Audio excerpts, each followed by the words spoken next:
শিক্ষিত মানুষ যারা কোনোদিন কোনো জ্যোতিষকে বিশ্বাস করেন না তারা আমাকে দেখান। কেন দেখান? কারণ আমি অ্যাস্ট্রোলজিটাকে রীতিমতো শিখেছি এবং রীতিমতো সেইভাবে করি যেভাবে একজন অ্যাস্ট্রোলজি করা উচিত। একদম সত্যি কথাগুলোকে আপনার সামনে তুলে ধরি যাতে আপনারা সমস্ত তথ্যগুলো বুঝতে পারেন। চলুন, আমার কাছে এরকম ম্যাক্সিমামই ডক্টর, এবং আমার যে নেক্সট চেম্বার করতে চলেছি কলকাতাতে, সেটাও একদম ডাক্তারি হাবের পাশেই, মানে এমন একটা জায়গায় করছি সেখানে হয়তো আপনারা খুব তাড়াতাড়ি পাবেন। আমি অবশ্যই বলে দেবো কোথায় আছেন, বুঝতে পেরেছেন? সেখানে ৫খানা হসপিটাল আছে, সেখানে আমি করছি, কারণ সেখানে সব ডাক্তারদেরই বাস।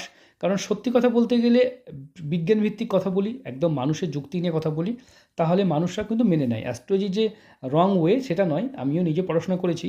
চলুন, ওটা পড়াশোনা আলাদা কথা হবে। দেখতে পাচ্ছেন এখান থেকে চন্দ্র থেকে রেখা ওঠা, এটা অবশ্যই অন্যের সাহায্য পাওয়া।